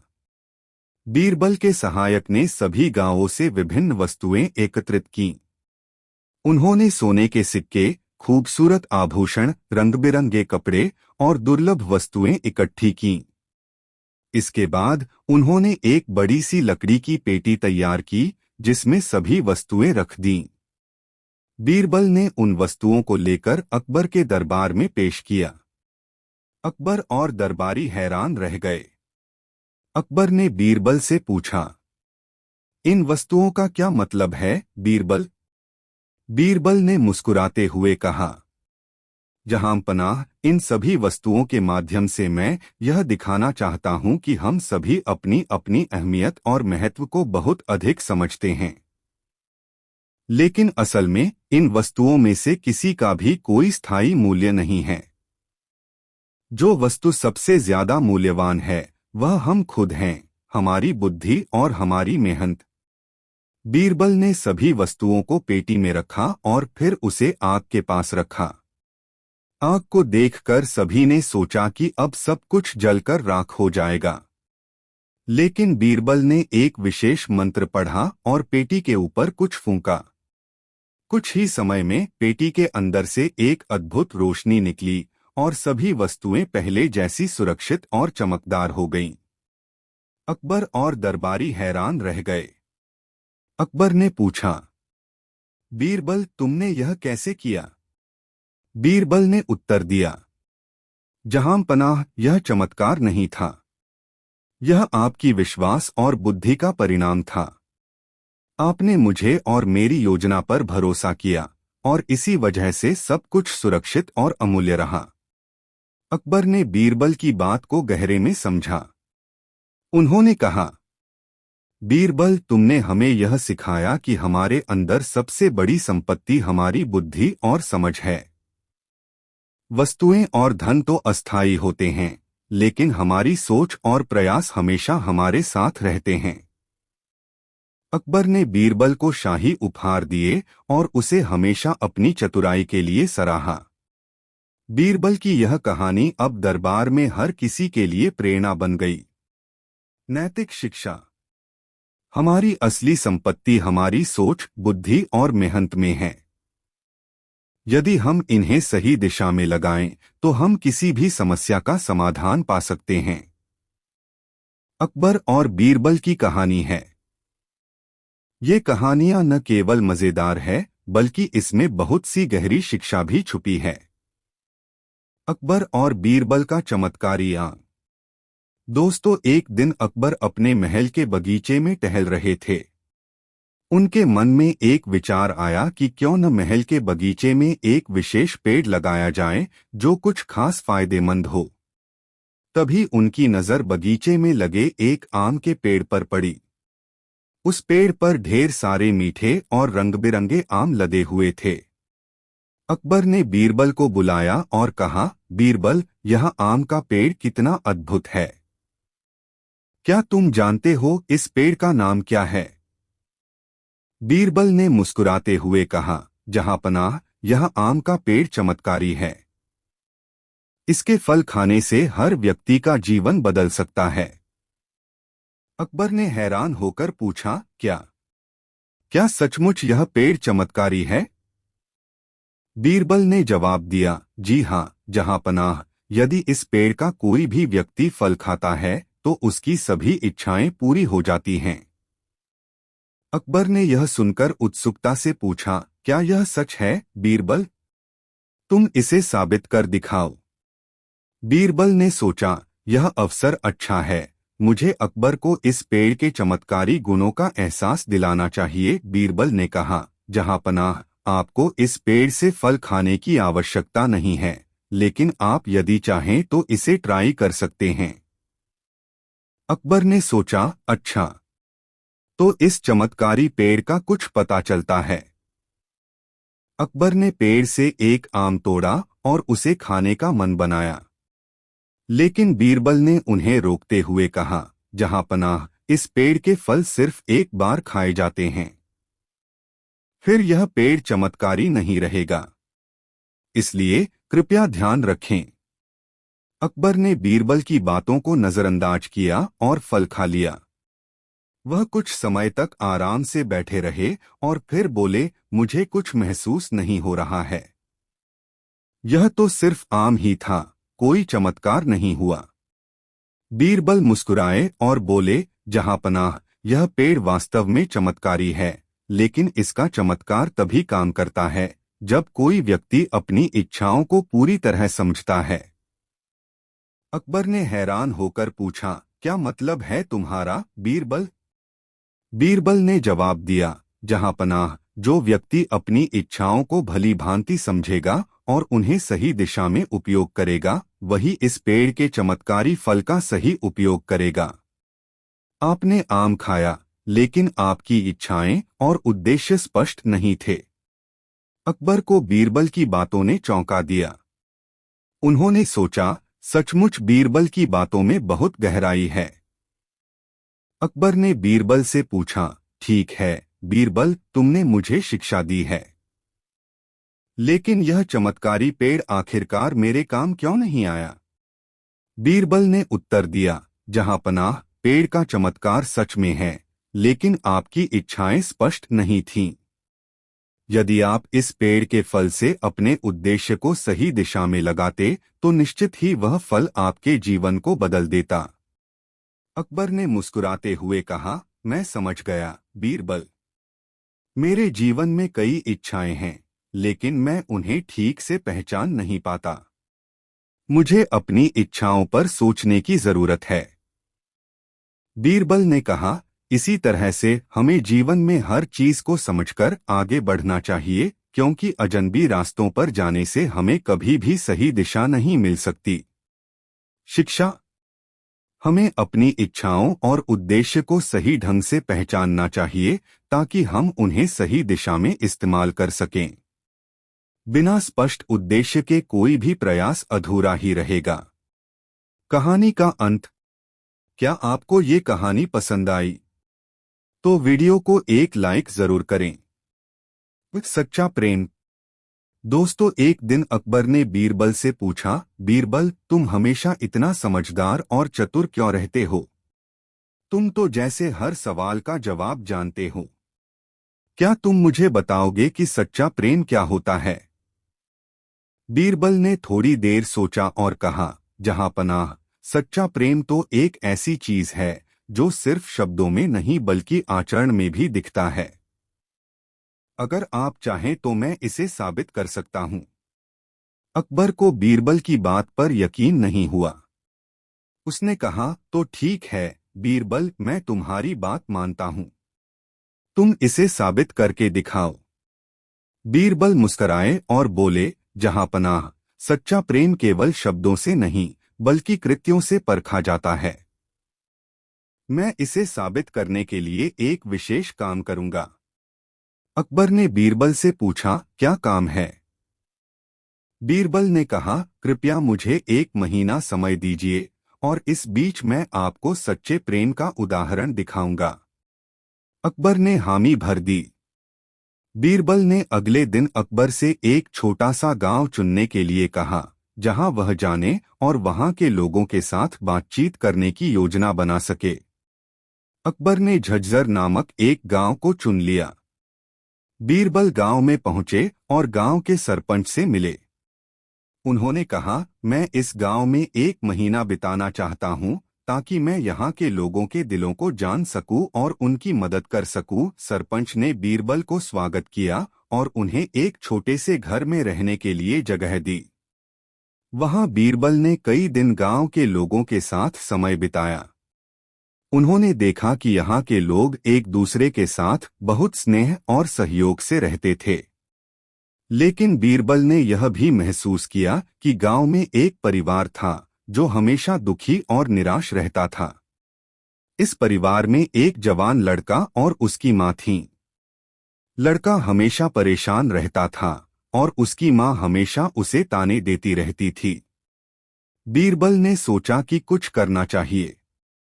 उन्होंने उस लड़के को बुलाया और कहा, तुम्हारे चेहरे पर हमेशा उदासी क्यों है? क्या तुम मुझे अपनी परेशानी बताओगे? लड़का थोड़ा चौंका, फिर उसने कहा, मेरे पास कुछ भी नहीं है। मेरी मां हमेशा मुझे ताने देती रहती है। मैं बहुत गरीब हूं और मुझे लगता है कि मैं किसी काम का नहीं हूं। बीरबल ने उसे समझाया, तुम्हारी मां का प्रेम तुम्हारे लिए सच्चा है। वह ताने देती है क्योंकि वह तुमसे बहुत उम्मीदें रखती है। लेकिन तुम्हें अपनी मां को समझने की जरूरत है। फिर बीरबल ने उसकी मां से भी बात की। उसने कहा, तुम्हारे दिल में अपने बेटे के लिए बहुत प्रेम है, लेकिन तुम्हारे शब्दों ने उसे चोट पहुंचाई है। तुम उसे समझाओ और उसका समर्थन करो। बीरबल ने उस परिवार को सुधारने की कोशिश की। वह हर दिन उनकी मदद करता और उन्हें समझाता। धीरे धीरे वह परिवार खुश रहने लगा। लड़का अपनी मां के साथ ज्यादा समय बिताने लगा और दोनों के रिश्ते में सुधार हुआ। 1 महीना बाद बीरबल अकबर के पास लौटे। अकबर ने पूछा, क्या तुम सच्चा प्रेम दिखा पाए? बीरबल ने मुस्कुराते हुए कहा, जहांपनाह, सच्चा प्रेम उन दोनों के बीच था। उन्होंने एक दूसरे के साथ समय बिताकर और एक दूसरे की मदद करके यह सिद्ध कर दिया कि प्रेम केवल शब्दों में नहीं होता बल्कि यह व्यवहार, समझ और समर्थन में होता है। अकबर ने बीरबल की बातों को गंभीरता से सुना और कहा, तुम सचमुच सही कह रहे हो बीरबल। सच्चा प्रेम तब होता है जब हम एक दूसरे की मदद करते हैं और समझते हैं, बिना किसी शर्त के। इस तरह अकबर ने सच्चे प्रेम को समझा और बीरबल ने अपनी चतुराई और बुद्धिमानी से इसे साबित कर दिया। नैतिक शिक्षा। सच्चा प्रेम केवल शब्दों में नहीं बल्कि व्यवहार में होता है। हमें एक दूसरे को समझना और सहयोग देना चाहिए। हंसी आई या नहीं, पर सीख भी मिली। दोस्तों, वीडियो को एक लाइक जरूर करें। बीरबल का न्याय। दोस्तों, एक बार की बात है, बादशाह अकबर अपने दरबार में बैठकर अपनी प्रजा के मामलों की सुनवाई कर रहे थे। दरबार में एक व्यापारी ने आकर अकबर से अपनी समस्या बताई। व्यापारी ने कहा, जहां पनाह, मेरी दुकान के पास एक आदमी हमेशा खड़ा रहता है और मेरे व्यापार में रुकावट डालता है। उसने मेरी दुकान के सामने एक छोटी सी दुकान खोल रखी है और उसे देखकर मुझे लगता है कि वह मुझे नुकसान पहुंचा रहा है। मैं चाहता हूं कि आप उसे अपनी दुकान बंद करने का आदेश दें। अकबर ने व्यापारी की बात सुनी और फिर उन्होंने बीरबल से कहा, बीरबल, तुम इस मामले की जांच करो और जो सही होगा वही निर्णय लो। बीरबल ने व्यापारी और उस आदमी से सुनवाई की और सोचा कि इसे किस तरह सुलझाया जाए। फिर उन्होंने एक योजना बनाई। बीरबल ने व्यापारी से कहा, व्यापारी भाई, मुझे पता है कि तुम्हारी परेशानी बहुत बड़ी है, लेकिन मैं तुम्हारी मदद करूंगा। तुम अगले कुछ दिनों तक इस आदमी से बातचीत मत करना। मैं उसके बारे में कुछ और जानकारी इकट्ठा करूंगा। फिर बीरबल उस आदमी से मिलने पहुंचे जो व्यापारी के सामने दुकान खोलकर खड़ा था। बीरबल ने उससे बात की और पूछा, तुम्हारी दुकान बहुत छोटी है, तुम क्यों यहाँ बैठे हो? क्या तुम्हारा व्यापार अच्छा चल रहा है? उस आदमी ने जवाब दिया, मेरे पास बहुत कम सामान है, लेकिन मैं एक दिन बड़ा व्यापारी बनना चाहता हूँ। इसलिए मैं यहाँ बैठकर दुकानदारों से सीखने की कोशिश कर रहा हूँ। बीरबल को उसकी बातों में सच्चाई लगी और उन्होंने तय किया कि इस आदमी को समझाना चाहिए। बीरबल ने व्यापारी को बुलाया और उसे बताया, व्यापारी भाई, तुम जिस आदमी से परेशान हो वह कोई गड़बड़ी नहीं कर रहा है। वह दरअसल एक मेहनती व्यक्ति है जो व्यापार सीखने आया है। तुम्हारी दुकान के सामने उसकी दुकान लगाने का कारण यह है कि वह तुमसे व्यापार के तरीके सीखना चाहता है। व्यापारी ने थोड़ी देर सोचा और फिर बीरबल से पूछा, लेकिन बीरबल, मुझे लगता है कि उसका व्यवसाय मेरे व्यापार से प्रभावित हो रहा है। बीरबल ने हंसते हुए कहा, यह तुम्हारा भ्रम है। तुम्हें उसकी मदद करनी चाहिए, न कि उसे चुनौती देना चाहिए। यदि तुम उसे अपना मित्र बना लोगे तो तुम्हारा व्यापार और भी अच्छा चलेगा।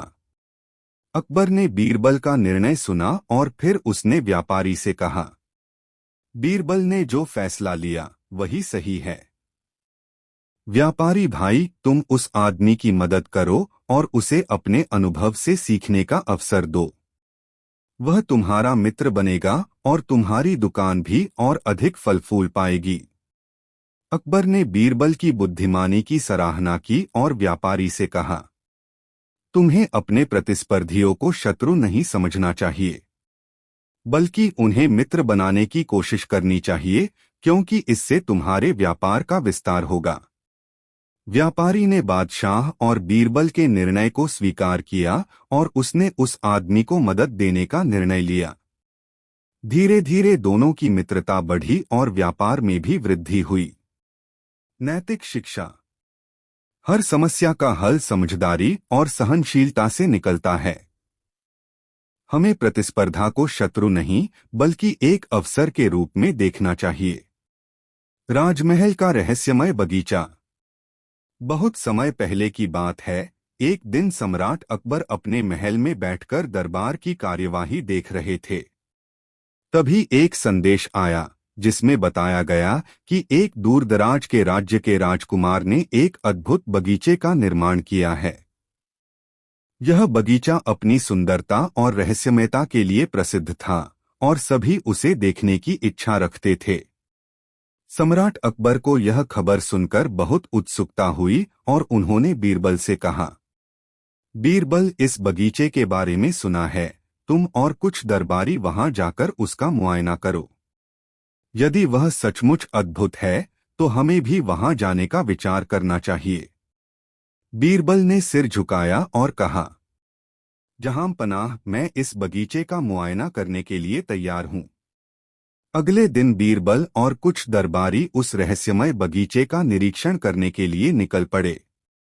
बीरबल और उनके साथियों ने बगीचे में प्रवेश किया और देखा कि वह सचमुच अद्भुत था। बगीचे में विभिन्न रंग बिरंगे फूल खिले हुए थे। पेड़ पौधे ऐसे थे जैसे जीवन से भरे हुए हों। लेकिन कुछ अजीब बात थी।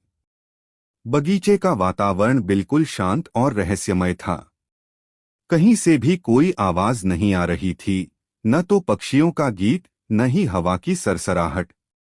बीरबल ने सोचा कि यह बगीचा सिर्फ बाहर से ही सुंदर है, लेकिन इसके अंदर कोई रहस्य छुपा हो सकता है। वह एक अलग दिशा में बढ़े और देखा कि बगीचे के एक कोने में एक पुराना और जंग लगा हुआ तालाब था। तालाब के किनारे कुछ अजीब सी छायाएं दिखाई दे रही थीं।